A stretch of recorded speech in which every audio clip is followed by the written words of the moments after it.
इस वीडियो में हम बात करने वाले हैं ब्लड सेल्स के बारे में।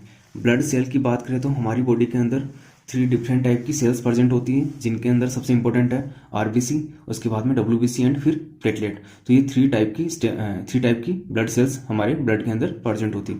तो यहाँ पे हम बात करने वाले इन ब्लड सेल्स का फॉर्मेशन कहाँ पर होता है।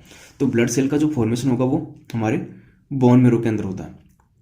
ब्लड सेल का फॉर्मेशन हमारे बोन मेरो के अंदर होगा। बोन मेरो क्या होगी, हमारी जो लार्ज साइज की बोन्स है उनके अंदर जो एक फ्लूइड भरा रहता है वही कहलाता है बोन मेरो।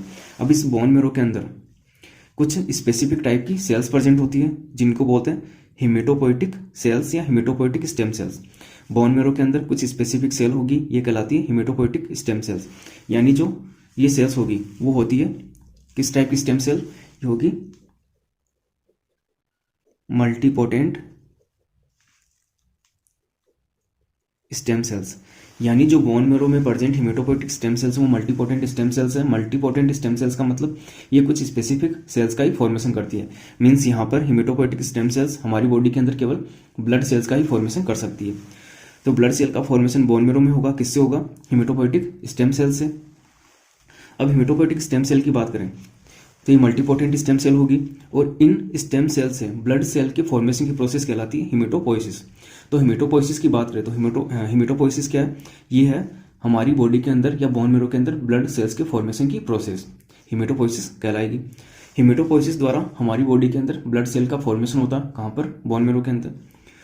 तो हम बात करते हैं ब्लड सेल के फॉर्मेशन की प्रोसेस बोन मेरो में होगी, लेकिन यहाँ पे याद रखने वाली बात है बिफोर बर्थ या बर्थ से पहले जो ब्लड सेल का फॉर्मेशन होगा वो हमारी बोन मेरो में ना हो कि स्टार्टिंग में सबसे पहले हमारे योग सेक के अंदर या जो एम्ब्रियो होता है, डेवलपिंग एम्ब्रियो, उसके योग सेक के अंदर ब्लड सेल का फॉर्मेशन होगा। इसके बाद में लीवर और फिर स्प्लीन के अंदर, यानी बिफोर बर्थ ये याद रख सकते हो, yolk sac, liver and spleen blood cell formation के पार्ट है या साइट है। तो बर्थ से पहले योग सेक, लीवर और स्प्लीन के अंदर ब्लड सेल का फॉर्मेशन होता है, लेकिन जस्ट आफ्टर बर्थ के साथ ही ये प्रोसेस ट्रांसफर हो जाती है बोन मेरो के अंदर। यानी बर्थ के बाद में ब्लड सेल का फॉर्मेशन बोन मेरो में स्टार्ट हो जाएगा।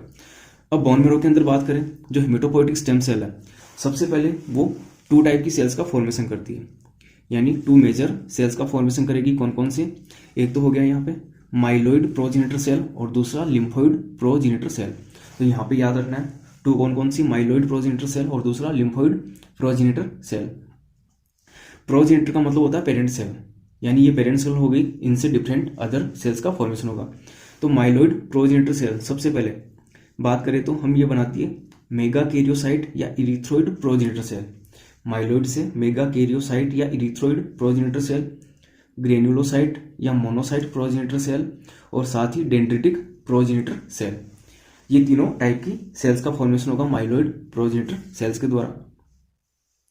अब यहाँ पे ये जो मेगाकैरियोसाइट इरिथ्रोइड प्रोजेनिटर सेल है, पीजी का मतलब प्रोजेनिटर सेल, इनसे एक तो बनेंगे मेगाकैरियोसाइट और साथ ही इरिथ्रोसाइट प्रोजेनिटर सेल। अब मेगाकैरियोसाइट हमारी बॉडी के अंदर क्या बनाएंगे, प्लेटलेट या इनको थ्रोम्बोसाइट्स भी बोल सकते हैं। तो प्लेटलेट जो ब्लड क्लॉटिंग में काम आती है या थ्रोम्बोसाइट्स, ये बनती है मेगाकैरियोसाइट से, ठीक है। और इरिथ्रोसाइट या इरिथ्रोसाइट प्रोजेनिटर सेल्स जो है वो हमारी बॉडी में आरबीसी या इरिथ्रोसाइट बनाएगी। तो इस प्रकार से प्लेटलेट और आरबीसी का फॉर्मेशन होगा। अब इसके बाद में है ग्रेन्युलोसाइट या मोनोसाइट प्रोजेनिटर सेल। अब ये क्या बनाएगी, तो इनसे पहले तो ग्रेन्युलोसाइट प्रोजेनिटर सेल और साथ ही मोनोसाइट प्रोजेनिटर सेल।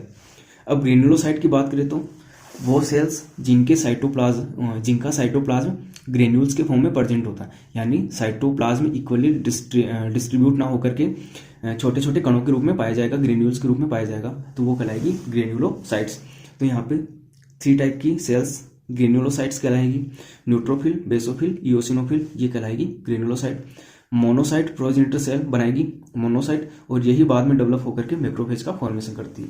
तो जो मैक्रोफेज होती है हमारी बॉडी के अंदर वो मोनोसाइट के द्वारा ही उनका फॉर्मेशन होता है। अब यहाँ पे बात करें माइलोइड प्रोजेनिटर सेल के बाद में सेकंड है लिम्फोइड प्रोजेनिटर सेल। अब ये क्या बनाती है, ये भी 3 डिफरेंट टाइप की सेल्स बनाएगी। एक तो डेंड्रिटिक प्रोजेनिटर सेल, ये डेंड्रिटिक सेल का फॉर्मेशन करेगी। ये जो डेंड्रिटिक सेल है ये दोनों से बनती है, माइलोइड और लिम्फोइड दोनों से। तो ये माइलोइड प्रोजेनिटर सेल जो है उनसे डेंड्रिटिक सेल्स का फॉर्मेशन भी यहाँ पे हो रहा है। तो जो डेंड्रिटिक सेल है वो इन दोनों से बनेगी। तो यहाँ पे डेंड्रिटिक सेल बनेगी। बी लिम्फोसाइट प्रोजेनिटर सेल, इनसे बी सेल या बी लिम्फोसाइट बनेगी। टी लिम्फोसाइट प्रोजेनिटर सेल, इनसे टी सेल या टी लिम्फोसाइट का फॉर्मेशन होगा। और साथ ही एनके सेल प्रोजेनिटर सेल्स, या एनके का फुल फॉर्म है नेचुरल किलर सेल्स, जो यहाँ पे लिख रखा है, तो इनसे फॉर्मेशन होगा नेचुरल किलर सेल्स का। या आप डायरेक्टली याद करना चाहो तो ऐसे भी कर सकते हो। हेमेटोपोएटिक स्टेम सेल्स द्वारा 2 टाइप की सेल्स बनेगी, myeloid progenitor cell and lymphoid progenitor cell. अब माइलोइड प्रोजेनिटर सेल के द्वारा कौन सी ब्लड सेल बनेगी? एक तो प्लेटलेट्स, थ्रोम्बोसाइट, आरबीसी और साथ ही डब्ल्यूबीसी। ये जो सारी सेल्स हैं ये डब्ल्यूबीसी की सेल्स है, यानी डब्ल्यूबीसी व्हाइट ब्लड सेल्स एक सेल ना होकर ग्रुप ऑफ सेल्स है। तो न्यूट्रोफिल, बेसोफिल, इओसिनोफिल, मैक्रोफेज या मोनोसाइट, डेंड्रिटिक सेल्स, ये सारा डब्ल्यूबीसी का पार्ट है। तो ये हो गया प्लेटलेट, आरबीसी, डब्ल्यूबीसी। ये क्या हो गया? माइलोइड प्रोजेनिटर सेल्स के द्वारा इनका फॉर्मेशन होगा।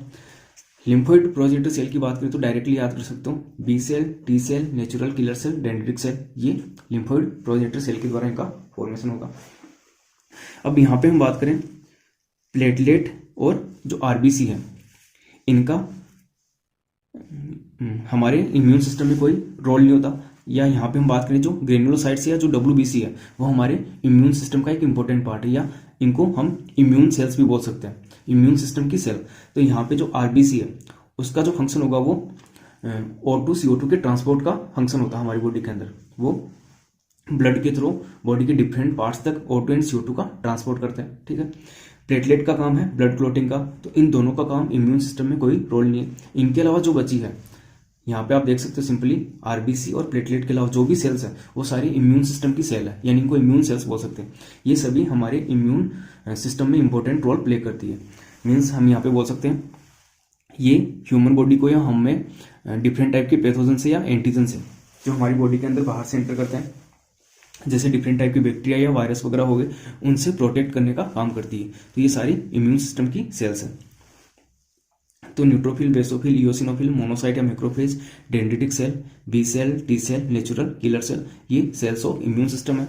आरबीसी ब्लड सेल का ही पार्ट है, प्लेटलेट ब्लड सेल का ही पार्ट है, RBC O2 CO2 transport, platelet blood clotting का काम करती है। तो ये हो गई हमारी ब्लड सेल्स। ब्लड सेल जो ब्लड के अंदर प्रेजेंट होगी, आरबीसी, डब्ल्यूबीसी एंड प्लेटलेट, इनका फॉर्मेशन बोन मैरो में होगा। किससे होगा? हेमेटोपोएटिक स्टेम सेल्स से। Haematopoietic stem cells multipotent stem cells होती है, ये हेमेटोपोइसिस द्वारा ब्लड सेल का फॉर्मेशन करती है। बिफोर बर्थ से पहले हेमेटोपोइसिस की जो प्रोसेस होगी वो योग से लिवर और स्प्लीन में होती है। बर्थ के जस्ट बाद में ये बोन मैरो के अंदर हमारे ट्रांसफर हो जाती है। तो ये है हमारे डिफरेंट टाइप की सेल्स या ब्लड सेल्स। तो यहाँ पे हम इस चार्ट के माध्यम से आसानी से इन सभी सेल्स को याद कर सकते हैं।